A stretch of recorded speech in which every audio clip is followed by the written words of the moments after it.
How to see full call history on iPhone. Hello everyone. In this video, I will show you how to see full call history on iPhone.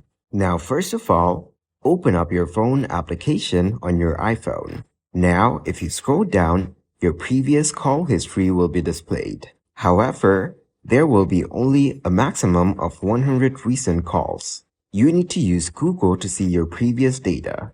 So then, enter your SIM call history now. Then select the first option that appears on the screen. Now, you may have access to your previous call history using this. If it doesn't work, you can consider contacting your service provider's customer support. That way, they may be able to assist you in retrieving your call history.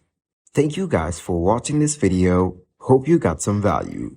Make sure to like the video and subscribe to the channel to get notified of new videos. See you in the next one.